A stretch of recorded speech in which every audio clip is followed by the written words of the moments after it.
Hey, Patrick. Hey, Michael J. Patrick, I just can't believe how many awesome things there are to talk about in Dominaria. It's several weeks we've been talking about it, and there's still more and more awesome cards we have not even touched on. Actually, I think there's just two. Really? Sarah Angel and everything else. Ah. You have to admit that there's Sarah Angel and everything else, right? Yeah, I mean, especially considering the fact that in the first week we talked about Lyra Dawnbringer. It really kind of puts Sarah Angel in a spot. Yeah.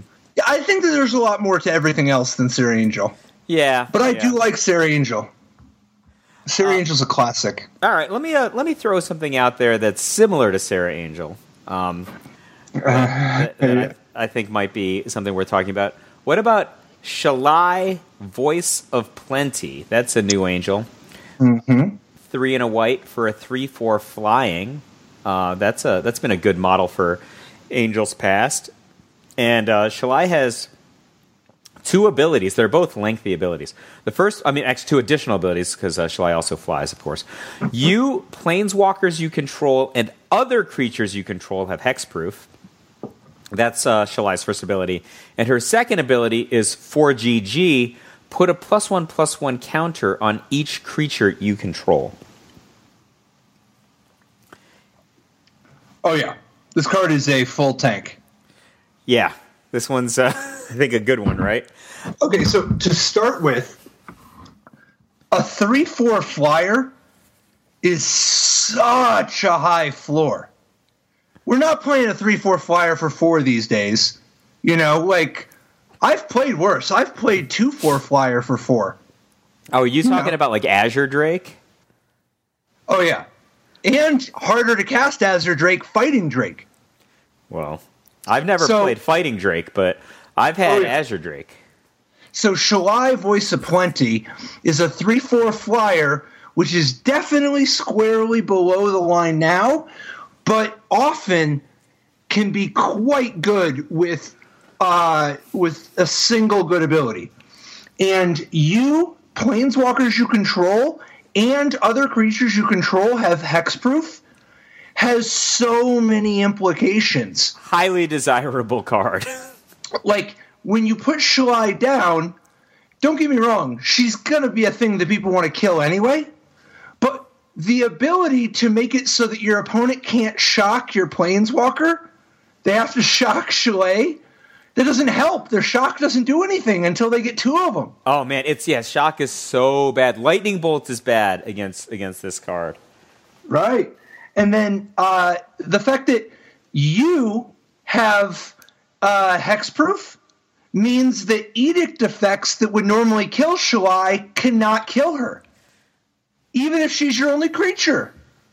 Oh, man. That's because dirty. Not all edict effects, dirty. but just the edict effects that say, that target the enemy player, which is like most of them. Yeah, like an Innocent Blood will still kill her. And then if you had a card that can kill a planeswalker but can't kill a creature, like, for instance, if you had a bounce a non-creature permanent or something, like, there's a lot of different things that you might just not even be able to use your card on Shalai that you wanted to use on the planeswalker. So it's not like everything's equal. And then as a combo piece, because I think this card is, like, it's a consideration for Modern, right? Like, as a combo piece, you could, like, for instance, if you Chord of Calling or something to play this in response to a spell, or, I don't know, 20 copies of Grape Shot, you can get hexproof, and all the Grape Shot copies are locked in, and then they all fizzle because you have hexproof. Yep, I was thinking specifically. First of all, I think this card is probably good in Standard, depending on other cards that are good and what the format kind of shakes out to. Like Shalai on turn 4, Lyra Dawnbringer on turn 5. You could do worse. Okay, you could do worse than that 4/5. But I was really thinking about this card for Modern. First of all, if you're busting this thing out with like Chord of Calling at instant speed, or I maybe even some sort of really fancy situation, you're like Aether Viling Shalai out at instant speed. You can thwart a duress. You can thwart any kind of a hand destruction or 20 shot copies. But the thing that I really think that is great about this card is in decks that can do that already, she's also your victory condition. So you could play this card. Generally, I'd say I'm a seller on the green ability, and I'm a buyer on the static ability. But if you just use this instead of Walking Ballista, different story. So I think that she can get played in Modern, but my take is actually, basically all the same things except opposite conclusion.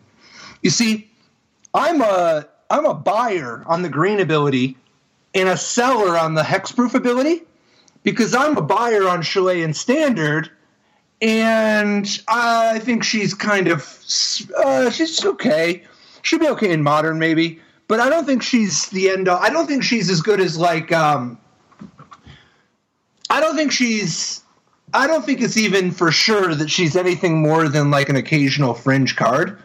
Whereas I think she's actually legit in Standard. And the key is that green ability. 4 green, put a +1/+1 counter on each creature you control, which includes her. Yep.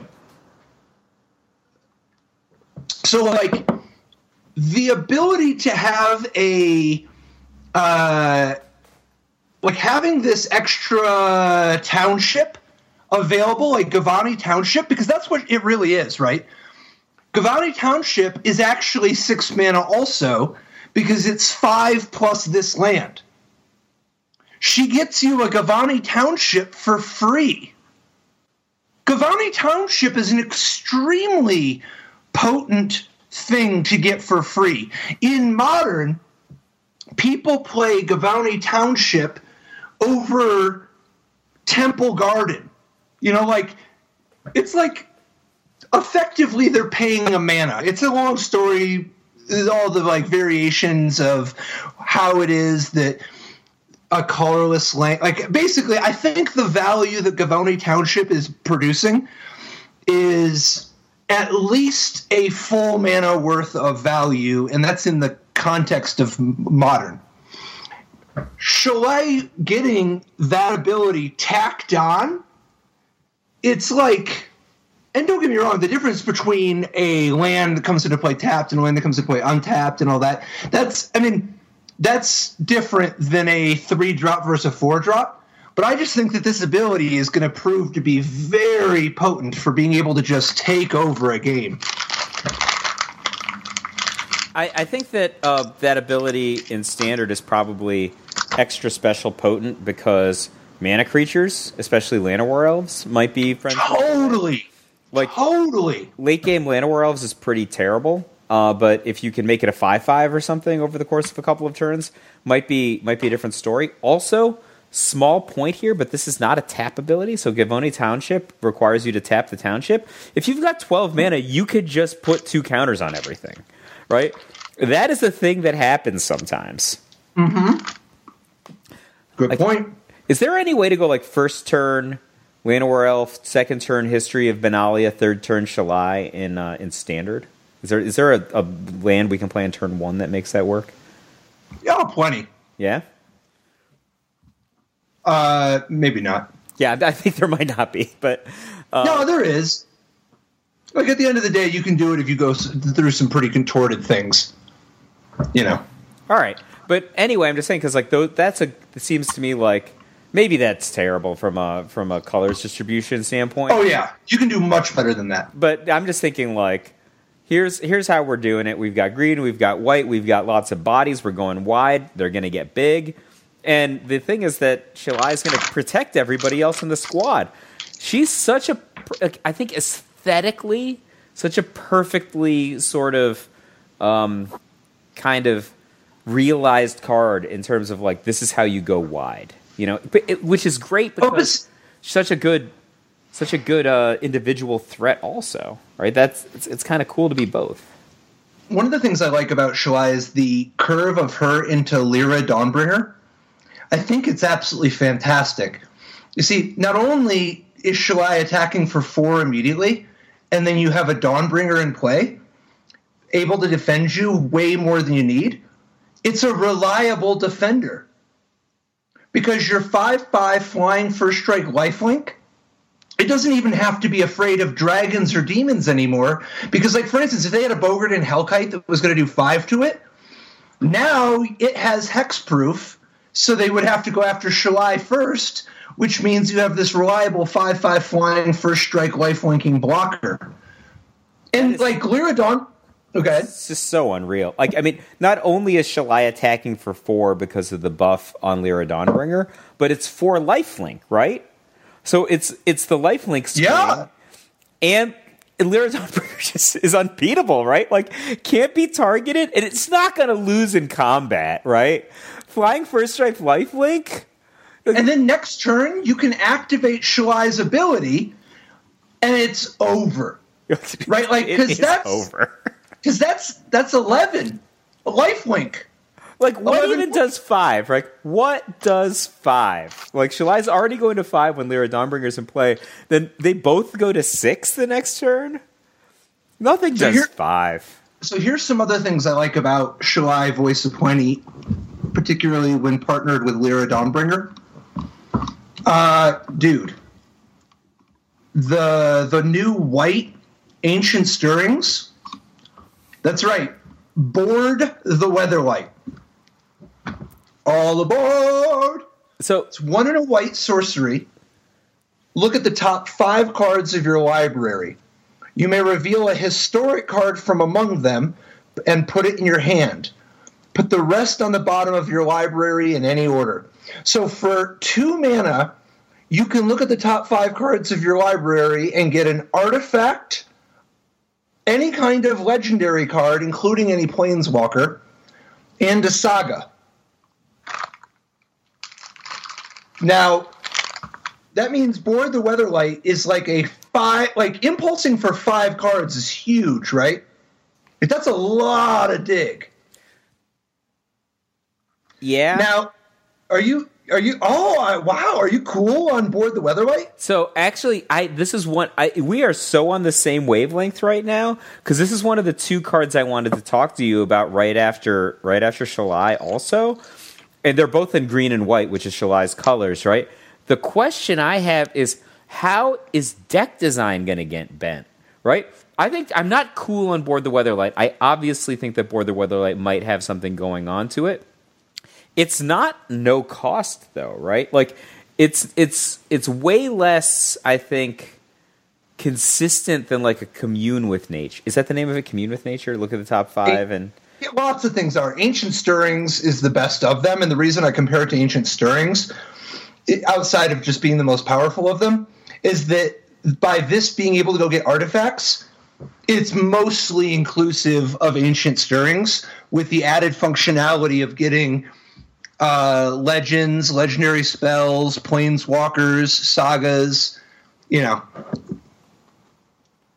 So, yeah, I'm just thinking, like, the deck design itself with Dominaria is going to be different. Because, like, the restrictions on a card like Board the Weatherlight is, like, I want to say it's, like, nothing like we've ever seen before. No, it's not that different. No. I don't think so. I don't think so at all. No. Like, are you saying, like, in terms of it's asking you to do something, like, really hard? I think it's asking me to do something. I don't know if that something is necessarily Lots of cards really hard. do. Tons of cards do. You know, every gluttonous crane in the book asks you to do this type of stuff. You know? Like... So, like, for instance, let's say that you only have 12 historic cards in your entire deck, right? 12 is so few, and yet it's almost exactly 70% to hit. And I'm not suggesting that you want to accept a 30% failure rate, right? But, like, by the time you get up to 20... You're talking about an 85%, and I think that the prospect of playing a deck that has 30 is totally not weird. Like, and that's 98%. And it's not that you just want to hit. You want selection.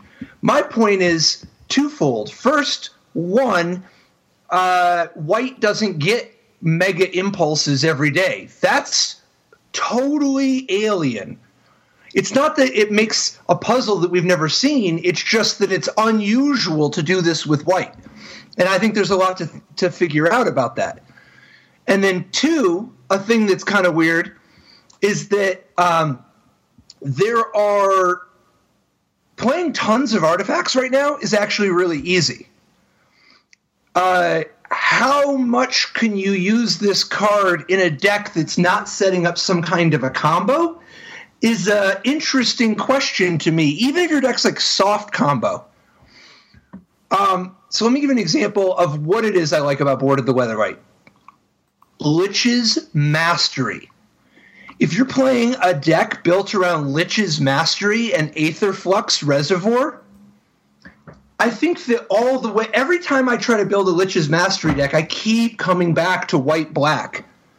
And I keep coming back to playing tons of artifacts anyway.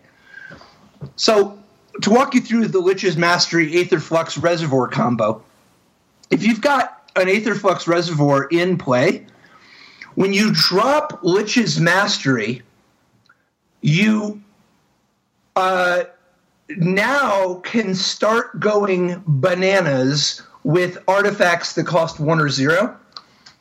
And there's a couple ways to make artifacts cost 1 less so that you can just play all like super duper awesome 1s and make them all 0 and draw your whole deck. But like the first artifact you play after the Lich's Mastery draws you 2 cards. The second one draws you 3 cards. The fourth one draws you 4 cards. And then you just draw your whole deck and win. It's super easy to win. One of my favorite ways to do it is after you're drawing your whole deck, you can just get a Gideon emblem so that you can actually draw more cards. Because that's the one thing you got to watch out for is that if you have an Aetherflux Reservoir in play, gaining the life is mandatory.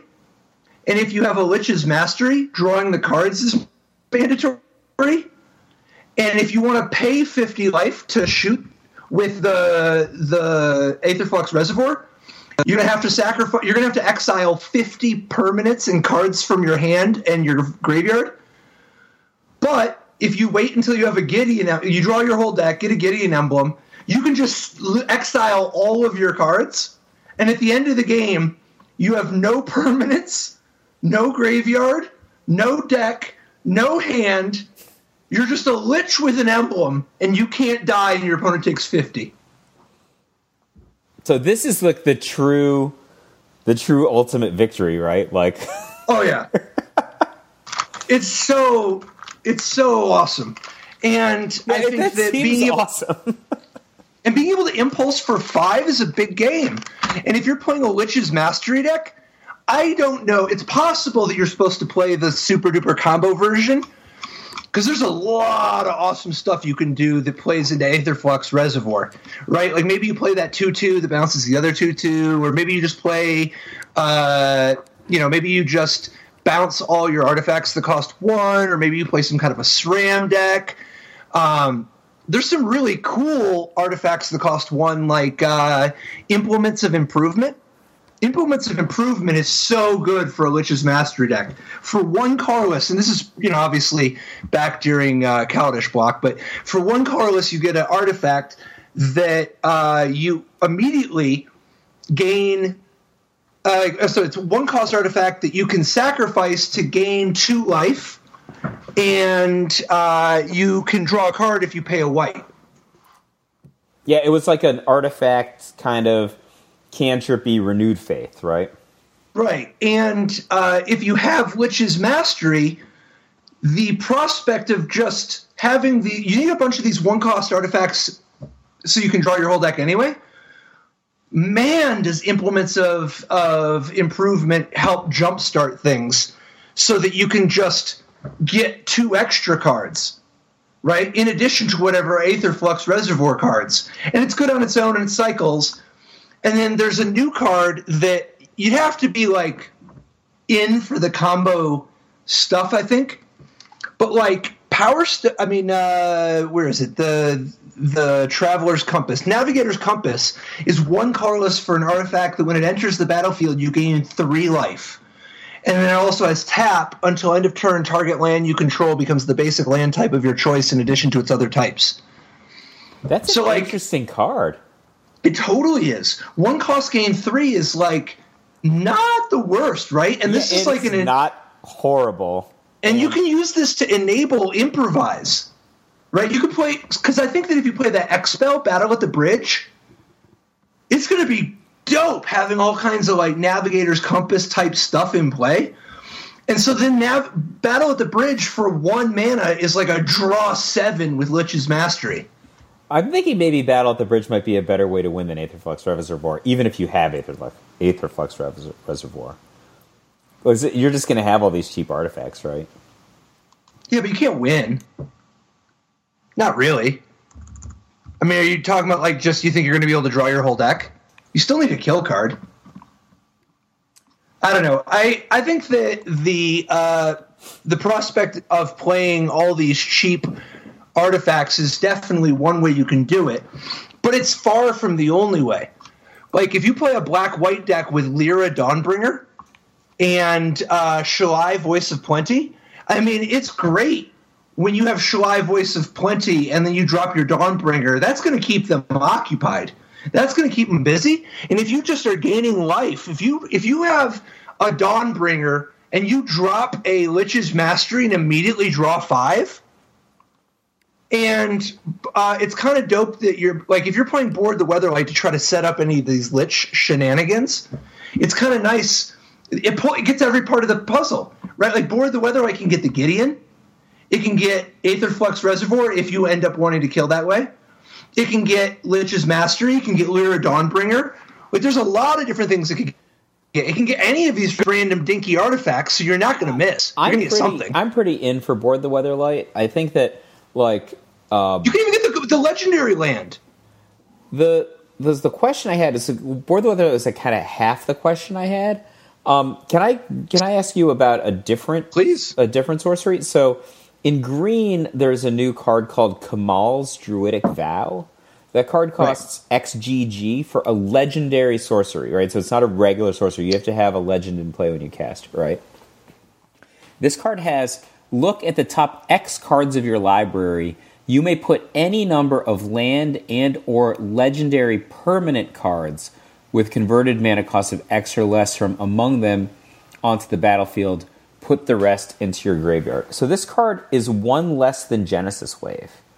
You remember Genesis Wave and my of course. my heart for Genesis Wave. So it's 1 less than Genesis Wave, but it's built a lot like that Board the Weatherlight, right? It's just built to interact with. It's a legendary sorcery. You can't cast it unless you have a legend, and then it goes and gets lands and legends. Do you think these cards are friends? Like Kamahl's Druidic Vow might accidentally flip Board the Weatherlight. You wouldn't want that to happen, right? Although Board the Weatherlight can get Kamahl's Druidic Vow, which is cool. Yeah, I just think that Board the Weatherlight there's a lot more about the artifacts. Yeah. And Kamahl's Druidic Vow is a lot more about the legends. I think that with Kamahl's Druidic Vow, you're going to be doing stuff where you're like, some part of the range is that you do this for 3 and you get your like Rishkar Pima Renegade and a land and a ban or somebody, or you're getting random dudes, and that's part of it. But some of the thing you're doing is that you're going for like 10 and you're killing somebody in 1 giant hit. I don't know. I guess I want to see more of the set before passing judgment on Kamahl's Druidic Vow. Yeah, but I'm not overly optimistic. Yeah, I'm not overly optimistic, but I think Board the Weatherlight is a lot more about the artifacts, which is a different direction, Yeah, I mean, I think Board the Weatherlight you could just totally play fair, right? Like you're just playing totally. And I think you're usually going to play it fair. You just got like it's just a regular deck. This is just a regular impulse. Your guys happen to be legends, and then you have like a bunch of treasure maps or something.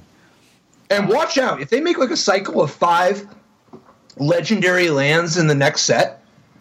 Forget about it. And that's totally the type of thing these people would do. That's what they do.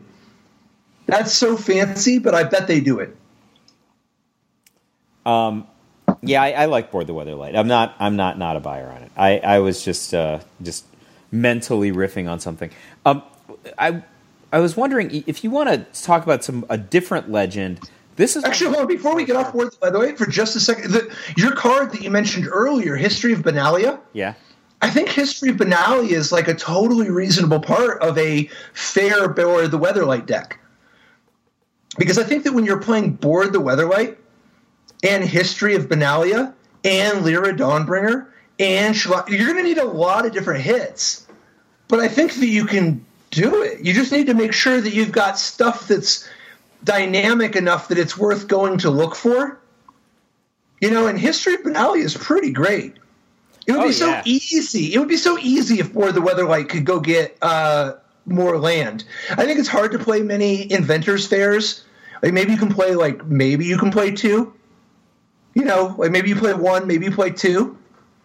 But it'd be easier if you could discard them somehow. Is Arch of Araska a legendary land? It's just that one. It's just Inventors Fair right now. Oh, okay. But if we can find ourselves a passable mix of different types of effects, maybe it's not the worst to go look for your one copy of the Weatherlight, right, or your one copy of the Sky Sovereign, and maybe you have an Icy somewhere in your deck, and maybe you have maybe you have one copy of some super dope 6-cost Planeswalker on the splash, Vraska or something. So anyway, I think it's going to be interesting to try to figure out how to evaluate the sagas in the context of this, because some of these sagas look pretty great, and having such a powerful ability to go dig, because lots of the other creatures, it's not, if you're just impulsing for creatures, you're not really doing anything. Well, right? I mean, you can be putting together your curve, or you be putting together your combo, right? But for 2 mana, 4 casting cost Angel into 5 casting cost Angel for the incentives that we talked about, I'd be very happy to spend my second turn to get there. But History of Benalia is maybe that one's more straightforward. You can just use it. But some of these cards, what if you had some kind of a deck based around the Antiquities War? Right, you could easily play a deck that has 4 copies of a saga that's just the best card in their deck. And so having the ability to dig to it is so appealing. Particularly when the Antiquities War wants you to play with all artifacts anyway. Sure, and you've probably got a ton of artifacts if you're playing this particular tutor. All right, so what's the one you had your eye on? All right, so I think this card is insane. I was just wondering what you thought. Adeliz the Cinderwind. It's 1 blue-red for a legendary creature human wizard. 2/2 flying haste for 3. I mean, already I'm this isn't the worst thing I've ever read. And it's got an additional ability. Whenever you cast an instant or sorcery spell, wizards you control get +1/+1 until end of turn.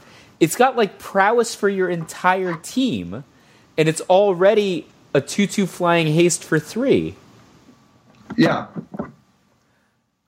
I mean, this card looks extremely impressive.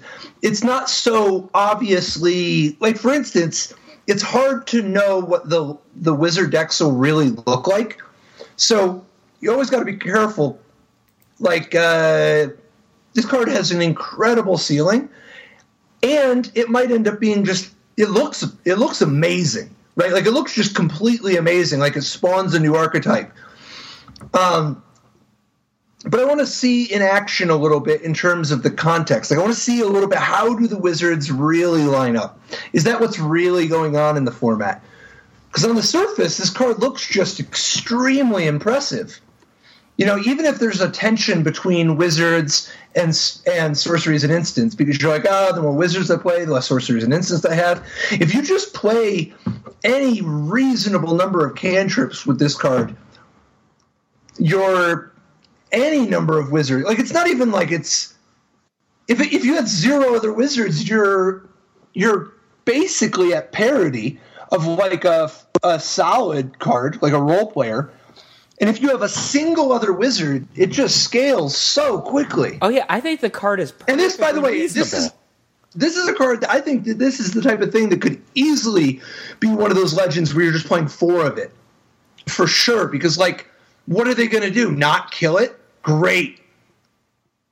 I mean, you could just, like, this is not even that fancy. Like, if you had no other, we just, like, 3rd turn Adeliz, get in for 2 flying, untap, play your 4th land, and just cast, like, 4, whatever the equivalent of, like, a 1 cast, like, Lava Spike, Lightning Bolt, opt, whatever it is. God bless you, Flores. You always go to the Lava Spike instead of the cantrip.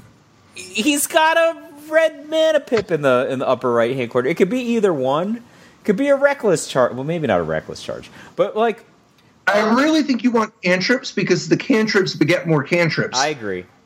I think that they're friends, but the thing is, like, I can't help but think of like Storm Chaser Mage, right? Like Storm Chaser Mage, who's flying haste 1/3 with prowess already. Like Storm Chaser Mage gets double prowess with Adeliz in play. I mean, maybe it's too fancy to think that my guys will live in a situation like that, but I mean, you're talking about mondo damage, built-in evasion. Soulscar Mage is another one, by the way. It doesn't have the evasion, but if you just want to get double your pleasure, double your fun. Yeah, I mean, like this. I think this card is just probably going to be pretty good in standard. You were talking last week about maybe mono blue wizards, maybe not. Maybe well, not. You're not going to. Like, this could be the replacement for Storm Chaser Mage, right? I mean, obviously, Storm Chaser Mage rotating out has left a bit of a void, but this one for just 1 mana more is hitting for 1 damage more out the gate. Yeah. And then it just grows from there. But, like, combining this with, like, Merfolk Trickster, right? Like, Merfolk Trickster is a great tempo card. This is a great tempo card. Like, you could play Merfolk Trickster and maybe, Silver Guild Adept. I don't know. That's a wizard. There's all kinds of magic that can be made. Siren Storm Tamer, which can help protect your Adeliz. Like, I mean, dude, I think this card's like modern playable. Yeah, I think so. Start buffing your Snapcaster Mages. Absolutely. Finally, Snapcaster Mage is going to get a day in the sun. Have like a Grim Lavamancer and a Snapcaster Mage. Start getting buffed like crazy. God. Grim Lavamancer's life. You're just casting Manamorphose. And you can Monastery Mentor, or your Monastery Swift Spear is getting buffed. Is Monastery Swift Spear is not a wizard, is it? No, it's a monk, thank God. I was like, that card is pretty good, but I don't think it's a wizard. But yeah, anyway, I think this card is really good, and I think it's going to be... I think it'd be exciting to play in both Modern and in Standard. Yep. So actually, different blue-red legend. Jhoira, Weatherlight Captain, is kind of interesting. 2 blue red for a 3/3. Whenever you cast a historic spell, draw a card. And she's a legendary human artificer. So whenever you cast an artifact, draw a card is an interesting card that's been abusable in the past at 4, but for a 0/2 instead of a 3/3. And this is a 3/3 for 4. So, like, the floor is already higher, setting aside the legend aspect and the cost, but, like, being able to also cantrip off your other legends, like, for instance, SRAM, and being able to cantrip off of legendary spells or sagas or planeswalkers, I don't know. It might be that it's too clunky, but, like, for instance, what if you played with 4 SRAM and 4 Jhoira, right? Like 4 Jhoira and 4 SRAM and 4 Board the Weatherlight. That's a lot of ways to set up that, Is there any way to, like, Lotus out mana? Because, like, if you have Jhoira, then you just play, like, some kind of a Lotus, right? You draw a card and then you have access to the beginnings of a mana engine. I think that might be really abusable. So, a couple interesting little ways to accelerate all your artifacts. There's obviously the 3/2 for 3 that makes your artifacts cost 1 less, the Foundry Inspector. That's like one option. It's a little fragile, and it's not like the most pushy power or whatever. And then there's Jhoira's Familiar, 4 cost, 2/2 flying. artifact creature that has historic spells cost you 1 less. And so, like, if you have either Jhoira's Familiar or the Foundry Inspector, then all of your 1-cost equipment and all of your 1-cost vehicles are 0 mana cantrips. And there's more 1-cost equipment and 1 mana vehicles total than you could possibly want to play. So that's kind of interesting. I don't know. It's starting to get into a lot of pieces that aren't very good on their own. Yeah, I think that Jhoira's like kind of clunky and kind of fragile relative to her cost. But she's obviously, if you're unopposed with her for 2 turns, you're probably capable of 2 turns. Yeah, like the turn. I guess it depends. If you're playing a bad deck, I bet she's like game over if she untaps. Yeah. And I bet if you try playing her fair, she probably is kind of like that blue-green virtual cascade card. You know, like she's probably, I think if you're playing her, you have to be imagining that you're the person who's playing some sort of like Metalwork Colossus deck. You know? Like Jhoira is like, you save her for when you're about to win. Or she's just an avenue you have available to you. She's this extra option where it's like, oh, okay, in this spot, I can, like, for instance, Metalwork Colossus is often a 0 mana cantrip with Jhoira. You know, like, there's little things you could do, and that's to say nothing of the possibility of stacking up mana from stuff like, if you had a bunch of Power Stone shards and Trophy Mages finding Power Stone shards, you could end up with just so much mana. And Jhoira is a pretty sweet thing to do with all that mana. Yep. Yeah, I don't know. She seems ambitious. But my God, am I going to try. So do you think that the presence of Oath of Teferi in the set is an indication that Teferi has joined the Justice League? No, but I think that it's very possible that he's joined the Gatewatch. Got it, the Gatewatch. Somebody's got to replace Jace. You know, if Jace is like just gone, MIA, brain emptied because of Nico Bolas, then I think, but spoilers by the way, I think that if Jace is just gone, Teferi's got a real niche to fill.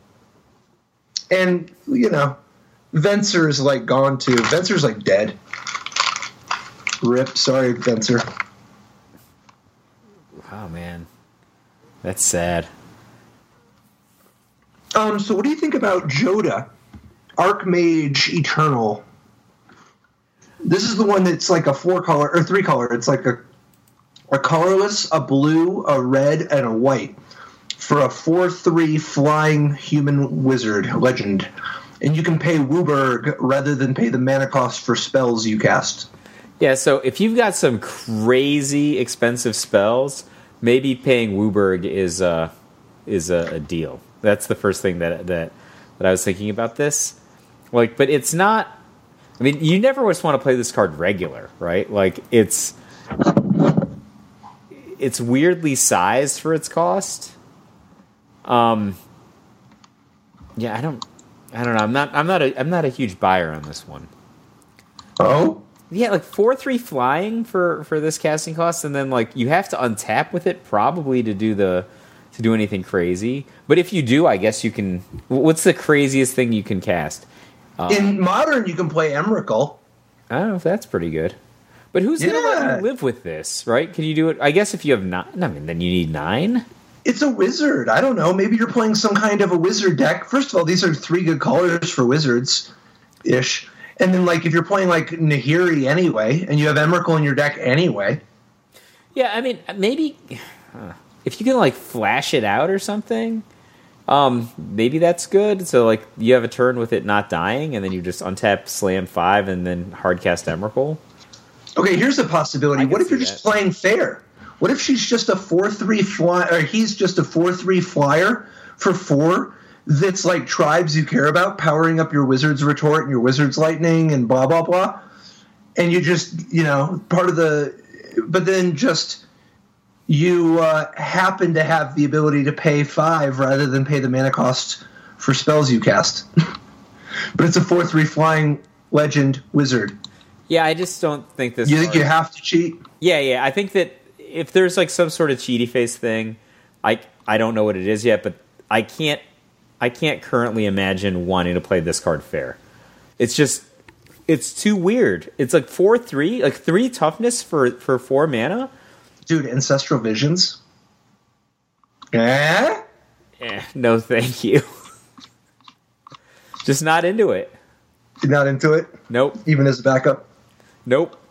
I have to have Jodah. Yeah? Yeah, I'm not saying it's plan A. Yeah, but I don't want it to be plan C. Okay. I was going to say, I don't think it could be plan B either, but it'd have to be at least plan C. So, I got a different J mage. What about Jaya Ballard, the new Planeswalker Jaya Ballard? So we talked about one of the Jayas. Is there a second one from like the books or something? The 2 red, add 3 red to your pool, spend this mana only to cast instant or sorceries as a +1 ability, and she starts with 5. Yeah. And then her second ability, +1 also, discard up to 3 cards, then draw that many cards. And then -8, you get an emblem with whenever you cast an instant and sorcery. You can cast instants and sorceries from your graveyard, and if a card cast this way would go to your graveyard, exile it instead. This one, I don't know. I have to think about this one more. I guess that's sort of why we're revisiting it, but like it's weird how much overlap it has with so many other things. So many Chandras, right? Yeah. And then if Jaya Ballard comes down and you get red immediately, if you're actually spending red on like a Sweltering Sun or something, it's a really interesting tempo play, right? Yeah, I like this card because it has a net cost of 2. One of the things that I like about it, which is probably not ever going to come up in a competitive match, but you could go like Jaya Ballard, red, Jaya Ballard Task Mage. You know, Jaya Ballard Task Mage. I guess. Yeah. Yeah. One of the things I was kind of inspired about this card, because we had talked about it, but the art has been revealed this week, is I was actually just struck that they just depicted Jaya Ballard visually so different than Jaya Ballard Task Mage. Well, Jaya Ballard Task Mage isn't like canon. That's Time Spiral. Oh, I thought that was a real character. It is. It's just that alternate realities are weird. I don't know, man. Besides, once they ascend and become a planeswalker, a lot of things go down.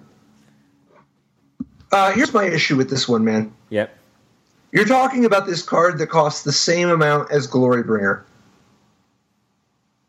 The same amount as the Scarab God. Right? Like, this is... I'm not saying it's out of the question. Siege Gang Commander is even legal now. Right? So I want to see what this deck is. I could believe it. I could totally believe it. I just don't know what that deck is yet. That's it. I just, I want to see. Because, of course, if you just use her... if you use 3 abilities, if you can use them for 3 times or whatever, and then you just, have the ability... once you have the ultimate triggered, you're dominating position. But your 5-cost Planeswalker lived for 3 turns. It's not even netting you any cards. I don't know. I guess I'm real cool on this one for the time being. Yeah, I think that it's the kind of card that looks like could be pretty good, but not overwhelmingly exciting, but I think it's going to end up pretty good. I think it's just going to be good at stuff like, I don't know, making treasure maps and activating them the same turn, and that's going to be surprisingly good. I think you and I might be playing a different format. All right. I just think Glorybringer and the Scarab, maybe after they rotate out, we'll see. But it's literally in the same set as Siege Gang Commander. And Skizzik, for that matter. Well, I like Skizzik. I'm a little cool on Siege Gang Commander. I know Siege Gang Commander's reputation. I played Siege Gang Commander. I'm just saying I'm a little cool on it. How does your format you're playing feel about Phyrexian Scriptures? This is a card that was revealed a while ago. We never talked about it. It's one of these sagas. It's 2 BB. The one ability is put a +1/+1 counter on up to one target creature. That creature becomes an artifact in addition to its other types, which is kind of potentially a cool ability. But then you look at the second one where it's 2, destroy all non-artifact creatures. And then 3, exile all cards from all opponents' graveyards. So it's kind of like a tragic arrogance, but if you have a bunch of artifact creatures, you just could keep all of your guys and kill all of their guys? Yeah, I mean, it's not... It's definitely a lot more Plague Wind than Fing Fang Fumigate. You know, it's like if you're just playing all artifact creatures in the first place, that's, I think, like the most compelling to start with, right? You don't have to worry about the exile all cards from all opponents' graveyards. That's just like get this thing off the table. But it is interesting that if there's any cards that can bring an enchantment back, that they work with this, right? So that you could just run the rebuys. Or if you are like benefiction, if you're doing the like benefaction of Ronos or whatever, this is like a card you can dig to. Well, I mean, you could play this card probably as a sideboard card. I don't know how amazing it is main deck. But, like, isn't this card potentially effective against the Scarab God if you combine it with, a piece of point removal? What is that? You can, like, kill the Scarab God and then exile it. I don't know what...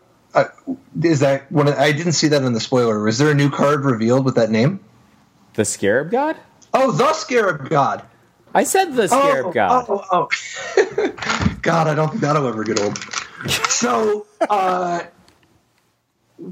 exiling all the cards is like, it's something, because you are like preemptively, but part of the problem is that the Scarab God can still get the stuff out of your graveyard. Well, I was actually just thinking, like, I'm just doing this stuff. I'm going to get it off the table for a turn, blah, blah, blah. They're going to get them, like, I'm just going to ting the Scarab God with a removal spell and then ride the third trigger. And I've already gotten my benefits from the first 2 triggers. That's actually what I was thinking. Like, it's just right. Extra. Like, if I... You're right. No, that's good. Well, why did they play the Scarab God into a Phyrexian Scriptures on 3? That's a great question. They would not have done that. You're right. Yeah, I don't think that's going to come up that often. Nope, it won't. This will come up only when the opponent is very foolhardy. But just putting a +1/+1 counter on something, that's already, that's something. Like change the turn a little. And then destroy all non-artifact creatures. That's so much of what's going on here. So I think that's going to be the thing to look for. Like, is this a game changer for some sort of a Metalwork Colossus deck or something? Yeah, I think that it's got either some kind of tragic arrogance action, or if you've got a ton of artifact creatures, it's going to be like very Plague Windy. It's probably too expensive for Modern, right? Like you wouldn't play it in Affinity. Totally. No. I mean, you might, but I doubt it. It looks too slow for Modern. Yeah, but I think Damnation is like only okay. But like, what about just like Scrap Heap Scrounger decks, right? Like, yeah, those guys might. The old Modern Scrap Heap Scrounger decks. No, standard Scrap Heap Scrounger decks. Oh, okay. Sure. No, I don't know. So there's this card, Rona, Disciple of Gix. Questionable as an uncommon, but whatever. So Rona, Disciple of Gix is a 1 blue-black 2/2 legendary human artificer with a fro. So when Rona, Disciple of Gix, I guess it's not a fro, it's just a perm. When Rona, Disciple I would say it's a fro. When Rona, Disciple of Gix, enters the battlefield, you may exile target historic card from your graveyard. Artifacts, legendaries, and sagas are historic, and you may cast non-land cards exiled with Rona.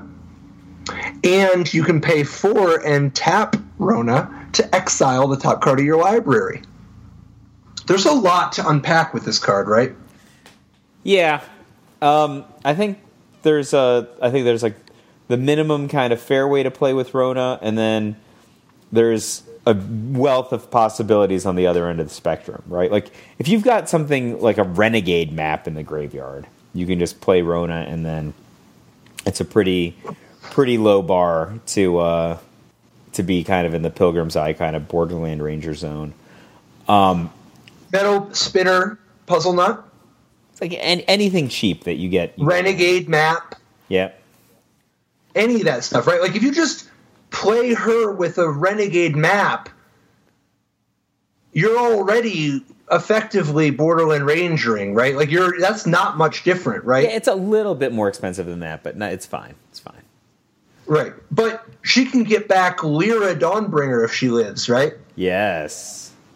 And, like, she's a tome in play, so unlike Borderland Ranger, she's more like a Nissa, right? Where she's like a must-kill. And even if you can't cast the card immediately, sometimes just being able to clear the top of your deck is, like, nice if you know the top of your deck somehow. Like, if you have one of these cards that lets you look at the top of your deck, sometimes it's kind of nice to clear the top of your deck. I mean, I think that given a large amount of mana and a large amount of time, Rona will take over a game, right? But there's some downsides to this card, right? It's small relative to its casting cost. Its card advantage ability is very slow, other than that first Borderland Ranger's trigger. Dude, but that's like, how much do you need out of your Borderland Ranger? I don't know, man. I don't know. Like, you can just play. Like, you can get a Planeswalker back from her. So you're a big buyer on this one? No, man. The only condition is, look, you can do the exile, but then Rona has to still be in play. If they shock it, you're right. not going to get your Planeswalker back. But you don't get anything. Even if you have even if you have 4 mana and you target a Renegade map, they can still kill it with a shock. And then your Renegade map is stuck. Yeah. Now it's exiled. Yeah, so to answer your question, how much do I need to get out of my Borderland Ranger? I'm thinking a basic land expectation I would go with. I think Rona is generally below that, but sometimes way, way, way above that. Yeah, I don't know. I think she could be okay. I'm not a big buyer. I think she could be okay, though. She's got chances. How about that? I think she's got... It depends on how bad you want to power up stuff like Mox Amber, Yeah, I mean, again, there's like one of the best decks in Standard, I think, right now is this kind of green-white deck. And I guess that deck has cast out, but it's not good at killing creatures. So if there are cards like Rona that you can put next to maybe 1 or 2 things that can protect Rona or hold off some green creatures for a couple of turns, that's the kind of situation where you just sit there, build advantages, build advantages, build advantages. Nobody's going to deal with your guy. If your advantages are bigger than their guys, then... I mean, you need a certain number of legendary legends anyway, right? Like legendary creatures or planeswalkers. And if you're going to take these extra turns with Karn's Temporal Sundering, 4 blue legendary sorcery. Target player takes an extra turn after this one. Return up to 1 target non-land permanent to its owner's hand. Exile Karn's Temporal Sundering. So, like, for a mana more, let's set aside the legendary sorcery in terms of, like, you need to have a legendary permanent or a planeswalker. If you've already done that kind of stuff, of course, having a creature in play or a planeswalker makes time walks so much better, right? 6 mana to take an extra turn is, like, not the worst. It's a little loose, but it's not the worst. Was Time Warp undercosted, do you think? Yeah. At 5? I don't think Time Warp's a good idea at 5. But, part the Water Veil. Walk the Aeons. Like, there's plenty of stuff, right? But this is a big difference between those type of cards. Instead of being an ultra late game kicker type of thing, it's actually wildly powerful on turn 6 or earlier. Karn's Temporal Sundering is like legit as a top tempo play, because let's say you're playing a legendary deck, right? You got maybe it's 2, maybe it's 3 colors, whatever. But like if you Karn's Temporal Sundering and bounce your opponent's best permanent and attack, then you take an extra turn and benefit from it being bounced, again, attack, right? Like, that's appealing. And then you can do things like Karn's Temporal Sundering and bounce your own creature. There's plenty of these legends that have, like, good abilities for, like, when you want to play them, right? Or you can, like, reset your saga, right? Like, if you don't want the saga to go away after Chapter 3, after Chapter 2, you can reset it. Worst comes to worst, you can, like, bounce your own land and get a little bit of a discount so you're back to Time Warp. I mean, this card is, like, in multiples is probably pretty abusive, right? Like, just doing that. I think you want to play, in general, I think once you pay the cost, if you've got enough for this thing, I think you want to play 4. Because I think that once you've paid the deck building cost, this card is, like, if your deck is actually set up for it, this card is, like, better than Time Warp would be. And Time Warp's pretty good. You have to pay a deck building cost, so it's not trivial. But this card is, like, very exciting. Right? Yeah. Like, what about Baral, Chief of Compliance? That's a great legend with Karn's Temporal Sundering. Because he doesn't get in for very hard, though. No, but he's making your Karn's Temporal Sundering even cheaper. I'm assuming that you're getting, like, a bunch of value from, like, triggering your stuff, right? Like, you've got some Planeswalkers and some other legends and whatever.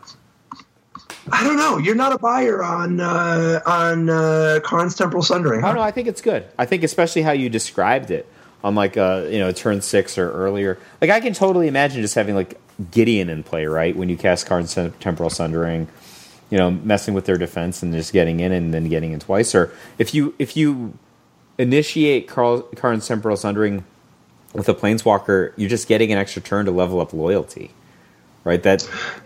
And not get attacked for a turn. So let's imagine that you've got the Antiquities War in play, okay? Like, turn 4, you play the Antiquities War, and you get your Impulse for 5 cards or whatever, right? If you've got a Baral, Chief of Compliance, the very next turn, you get the second part of the Antiquities War, and then you get to Karn Temporal Sundering and hit them with the 5/5, like all your artifacts are 5/5s, a turn ahead of schedule. Or forget the Baral, Chief of Compliance. You just play the Antiquities War on turn 4, you Impulse, and then for 5, and then on turn 5, you Impulse again. Now you have all these cards. You play out a bunch of artifacts, and then on turn 6, your guys all hit, and I guess the Karn's Temporal Sundering doesn't help there. But my point is that if you just play Karn's Temporal, if you play the Antiquities War on turn 5 or 6 or whatever, being able to Karn's Temporal Sundering the very next turn so that you're hitting with all the 5/5s to turn ahead of schedule is kind of, I don't know, it's kind of wild. I mean, I think that I'm convinced if you have a deck that can cast Karn's Temporal Sundering and take any minimum amount of exploitation out of it, I think it just seems like a great card, right? So I think you got to mean it though. You have to mean it. Like, you have to have your deck set up. Now, I don't even think every legendary deck is going to be able to play Karn's Temporal Sundering. But if your deck is, like, warped in a way to be built to use it, it becomes better than Time Warp. Yeah, I get that. Because the implication is that you have something to do with it, right? Because it's a legendary sorcery. Like, you're not just, like, abstractly getting an extra turn. Right, but what you can do is, and this is ambitious with the amount of mana, but you can play Neru Mihu, Master Wizard, and copy target instant or sorcery. Yeah? Now you got yourselves a time stretch. Yeah, I think I was down for Karn's Temporal Sundering even before the invocation of the additional wizard. So, where outside of the Legends, though? Where outside of the Legends do you have your eye? But there's so many different Legends in this set, right? But I mean, actually, this is looping back, but do you think you can just play like a Necro deck with Lich's Mastery? Not just a bargain deck, but a necro deck. Just like, knights and so. Well, I think you want all your cards to be gaining life. I'm thinking more like a Suncrest Mare deck or whatever. A Crested Sun Mare type of thing. Or maybe you're just too busy at the 5 spot with all your Lyra Dawnbringers or whatever. But like for instance, you could be playing Moment of Craving, Essence Extraction, Vraska's Contempt, right? Like, what if just like all your cards gain 1 or 2 life, and then if you just play Lich's Mastery, when you untap, and you don't even have to play 4, maybe you play 2 or something, but when you untap, now every card you play draws you 2 more cards. Patrick, maybe this is just like a really biased Ezra's Gateway deck, right? Like, you just kind of need a way to finish them off, right? Like, I think if like all these cards are just like life gaining, creature removal, you can just add Cut to Ribbons, which is it's like on theme, but just not on the life gain theme. But then, just put it all together. Yeah, I don't think you want Cut to Ribbons. I think you really want to be like, why pay for any of that stuff? There's too many incidental ways you can solve your problems and gain life at the same time. Easy. Well, I just wanted to, because the Cut to Ribbons combos with Azor's Gateway. That's all. Yeah, you can. I just think it's too weird because Azor's Gateway isn't actually triggering Lich's Mastery very much, right? You have to already be in such a spot where you have 20 mana or whatever. So it's not like yeah, I don't know. I don't think Azor's Gateway. I mean, you could do it a little, but I don't know that I would make it the focus.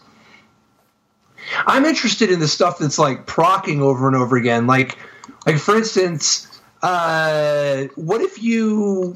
I mean, this is probably bad, but like, what if you had like Undercity Connection, right? Like where every artifact you play, you can pay 1 to drain your opponent for 1, right? And then you just draw another card. Classic Throne of Bone Necro. Nothing about that was classic. What if your deck has Renewed Faith? Sometimes you gain 2 and draw a card. Other times you just draw 6 cards. You've really just got black, white in the brain tonight. Dude, I'm telling you.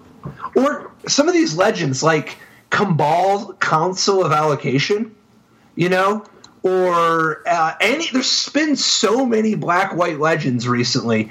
Like Arvad the Cursed, 3 white black for a 3/3 vampire knight with Death Touch and Lifelink. Other legendary creatures you control get +2/+2. 5's a tough spot on the curve, admittedly. He's tough, especially for a 3/3. I like a lot about him. If he made himself 5/5 also, sign me up quickly. But 3/3 for 5. All right, maybe not for the Lich's Mastery deck, but just for legend decks in general. Ariel, Knight of the Wind, is 2 white black for a 4/4 Vigilance. So 4/4 Vigilance for 4. And then 2 and a white and tap, create a 2/2 white knight creature token with Vigilance. Or it has tap and pay a black, and tap X untap knights you control. Destroy target creature with power X or less. I think this card is pretty good. I think it's pretty good just on the size. 4/4 for 2 white black with Vigilance isn't... And is a legend. Yeah, it's not bad, right? It's like, probably wouldn't play it without the other abilities. But the fact of the matter is, it has the other abilities. Like, 4/4 for 4 is not bad. It's just not the best. And its token-making ability feeds its creature kill ability. But that's not the only way you can get knights. There's some totally reasonable knights, because like if you're playing white-black, you can play that, the 2 protection from knights, Knight of Grace and, Knight of Malice or whatever. You sure can. Right, like that's not a bad way to do it. I don't know. This card seems this card seems decent. I like it. I think it's okay. So what do you think of Yawgmoth's Vile Offering? It's got a name, a name with some pedigree. It's 4 and a black, legendary sorcery, put up to 1 target creature or planeswalker from any graveyard onto the battlefield under your control. Destroy up to 1 target creature or planeswalker, and then exile Yawgmoth's Vile Offering. I think this card is awesome. Like I don't know like how main deck it is, but I guess you can put it from your own graveyard, right? So you can just like if you discard Nicol Bolas, for example, right? You could just put Yawgmoth's Vile Offering down and get Nicol Bolas, which would be a net savings of 2 mana. But then in addition, you can kill whatever they had. Like it could be a very good thing that you kill, right? Yeah, how is this card not great? I think it's great. I think this card is fantastic. It's like a powerful 2-for-1 that has like some selection capability. I think that the fact that I can just like smoke somebody's Chandra, untap and cast this, get their Chandra, and then like kill their best guy, like their Glorybringer or whatever, it just seems insane. Well, also, like if you have 2 of these in your hand, you can like play one, kill their Chandra, and get something back, and then take their Chandra and kill whatever they played next. Right? Like, isn't this card just bonkers? There's just nothing about this card that I don't like. Like, it's good with. I'm just glad they used the name Yawgmoth on a card that does some work. Jeez, you got a playable spell, right? You'd hate it if, like, they attach this to something that let you play all the cards in your graveyard, or let you play extra cards again out of your graveyard. Dude, if you just discard Nicol Bolas to your Chart the Course or whatever, right? Like, let's say you're playing one of those like Gate to the Afterlife, God Pharaoh's Gift decks, right? Like, I don't know. You have to take a look to see how many legends and planeswalkers they really have, because maybe it's actually just not actually convenient. But like, they already play lots of cards that get stuff into their graveyard, and you can get back any creature or planeswalker you want, right? Like, it's not just getting back a legendary creature. You could get back Angel in Dimension or whatever, right? You can't get back the God Pharaoh's Gift, and maybe that's enough to make it not like an option for those people. But like, and man, what if you're playing Liliana, right? Like Liliana 5 or whatever. I don't know. This card just seems great. Like, you could just be playing like removal cards in huge cyclers, right? And then you need to have a legend in play to power this thing up. Like, you need to actually have a legend, right?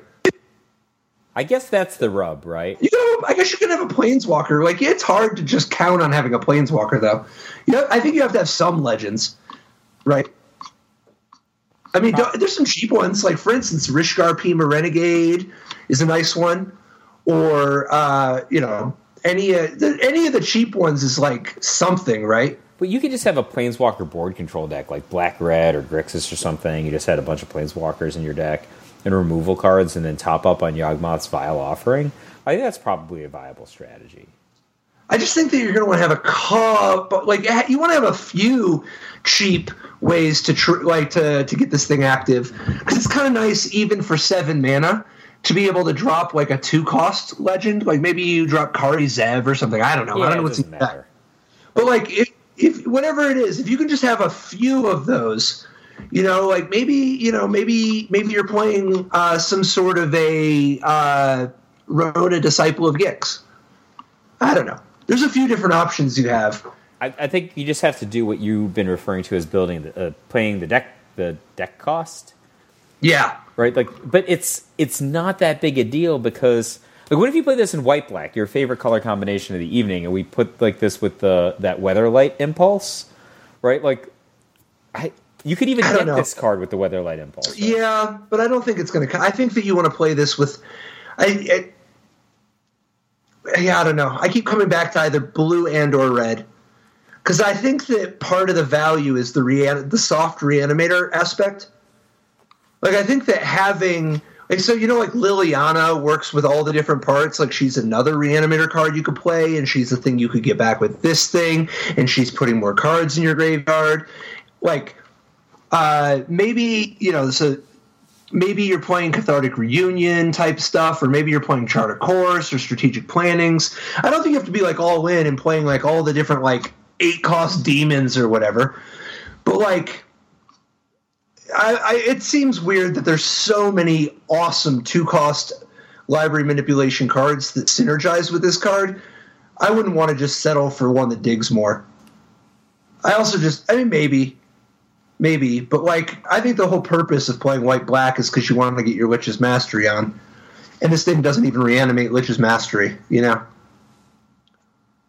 Although I do like a Demon Lord Belsnilok, 4 black for a 6/6 legendary Elder Demon.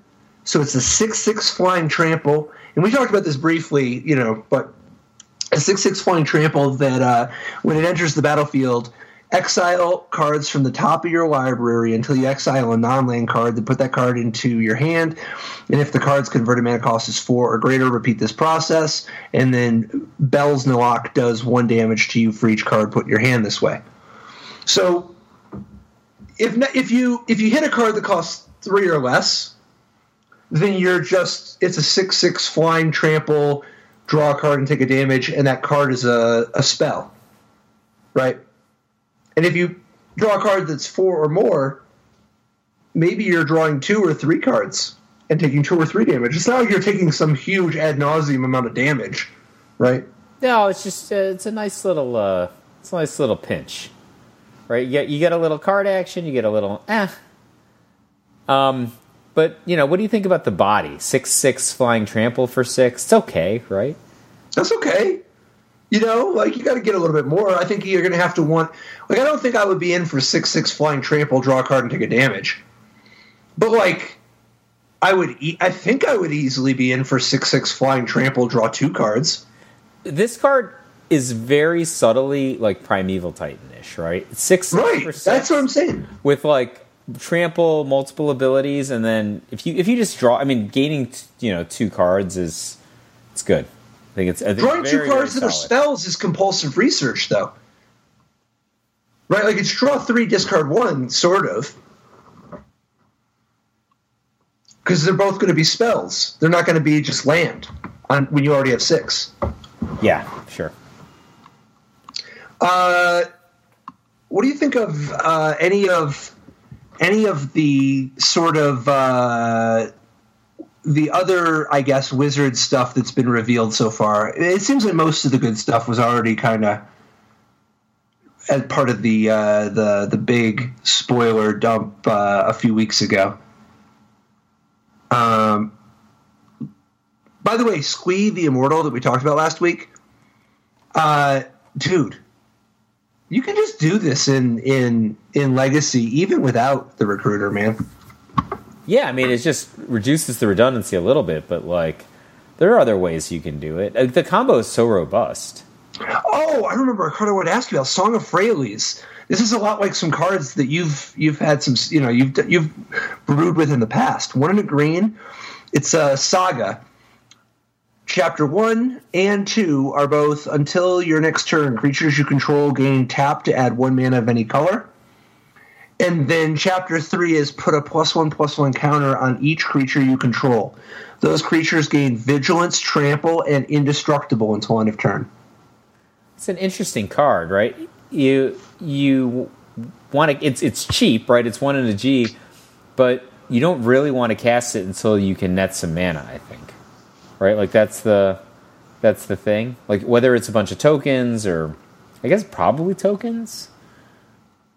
Like, you wouldn't just cast this on turn 2. You would want to have at least 2 or 3 bodies in play and then do something with it, right? Well, it's kind of an attractive turn 3 play. Because on turn 3, you get a discount because, like, you already had 1 mana left over, and then maybe your creature in play makes some mana, and you just play another thing. And then on turn 4, you just cast Karn's Temporal Sundering. And then you skip straight to Chapter 3 and put a +1/+1 counter on all your cards, and they have all these abilities that don't even matter. I don't know. Is this comparable to any of the different various, like, Earthcraft variants that they've made? I'm a little bit of a seller on this one. I'm having a hard time imagining wanting to play it right now. Okay. Yeah, I don't know. It looks to me like it's like Fringe, but there's at least something there. Maybe it's not that good, though. Take us home. What's your favorite card we haven't talked about yet from this wonderful set? I don't know. That's tricky. My favorite card that I haven't talked about yet. there's kind of two. One's relatively quick. It's just the Broken Bond, 1 and a green sorcery, destroy target artifact or enchantment. You may put a land card from your hand onto the battlefield. I don't think it's worth getting too deep into, but I do think it's actually kind of it's just amusing to think about the prospect of destroying your own artifact or enchantment for value if you have some kind of an artifact or enchantment that you want to destroy, and then being able to accelerate yourself as sort of a bonus, if you were already trying to get rid of, you've got some enchantment that you want to get rid of in order, from the previous, like the Windfall enchantment or whatever. I think this card's pretty good, right? So it's the same casting cost for the same effect as Naturalize. It's just at sorcery speed instead of instant speed.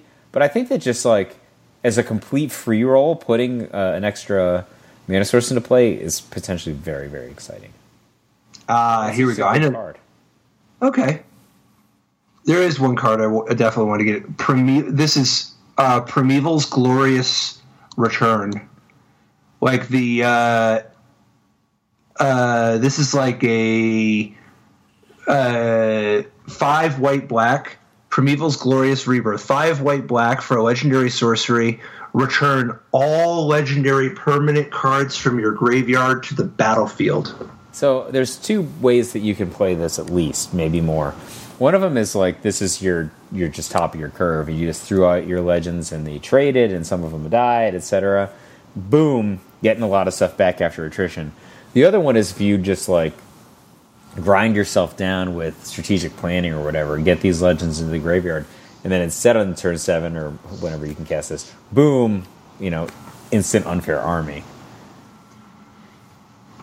There's a third way too, right? Like if you incidentally, maybe you can remember the human reanimator deck that used the Ancestors Chosen or the angel that looped with all the humans?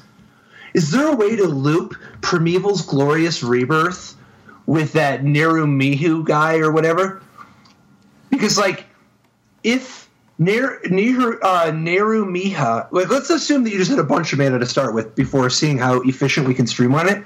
If you had a bunch of mana to start with, you could make a copy of this card and then sacrifice Neru Miha to a 0 mana sack outlet, and then when the copy resolves, make another copy of the original that's still on the stack, and just do this over and over and over again. Because, I mean, why not? Right? You have to get it going. But, if you have a 0 mana sack outlet, Nero Miha, and this card, you're infinite. So then the question just becomes, is there a way to make it more streamlined, more efficient?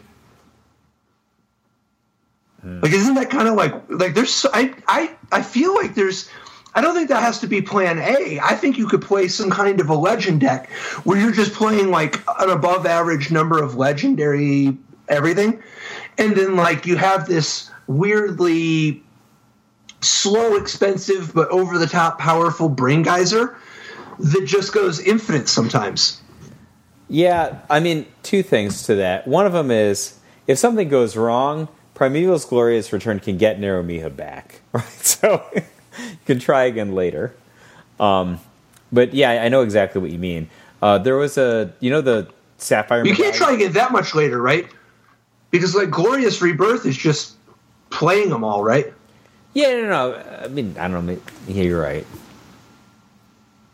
But it's a living death type of deal, right? I was really just kind of thinking, just based on this maybe isn't plan A sort of quality, that you remember there were standard decks that had Treachery and Sapphire Medallion. Back in the day, Treachery can tap up to 5, but Sapphire Medallion can reduce your casting costs. You could conceivably, if you had enough Sapphire Medallions in play, you could Treachery a bunch of times to gain enough mana that you could capsize the treachery, and then keep playing capsize and treachery to gain infinite mana, and then stroke your opponent out. Which I always thought was kind of cool for a deck that would never win that way, right? Because all those cards were in the deck. Yep. But that's what I think with your Naramiha example, right? Like, I think maybe you'd want to play this card. I think certainly there are decks that want to play Primeval's Glorious Return, but maybe sometimes you would, come together in a... Yeah, that's what I'm saying. Even if it was like you only really do it 8% of the time, I could imagine a deck that's like that. But like, for instance, maybe it's not that crazy to just have 2 copies of Yahenni Undying Partisan. It's a 0-mana sack outlet that's also a legend. So, like, even if you don't have a sack outlet, you can just get Yahenni back with the first, you copy the rebirth and then get the Yahenni back, and then you, go. Because it still works, because the Yahenni then sacrifices the Naramiha while the original is still on the stack. No, I guess it doesn't work there. You have to already have the Yahenni, but you could have the Yahenni anyway, and maybe you had played... I don't know, man. I feel like we got to get Matt Nass on the job. I feel like Matt Nass is going to break this card. I think that you could do something like that. I just want to know what the payoff should be. The payoff? The payoff's all these legends. Are you saying from the looping? Yeah, because you're going to get the legends anyway. But what's the payoff? Once you can loop everything all the time, all you need is any legend that does anything when it comes into play, right? Like you could have, Naban. It could be one of those weird decks that has 2 of 15 different cards, and any one of them gives you some kind of advantage. Naban might make it so that Narumiha's ability is doubled, right? Or maybe, no, you know what I mean? Maybe that's what those cards do, right? Right, but then you just get then you're getting ahead. Well, I think that with the Primeval's Glorious Return, we're going to be ahead anyway. Dude, I don't know, payoff. Man. A huge amount of awesome material is a given. It's what comes next that is the question. Power is its own reward, man. That is a good thing to end on. Power is its own reward. There's got to be one of these guys who has haste and you'll get, or draws a card. All right, see you next week, man. All right, bye, man.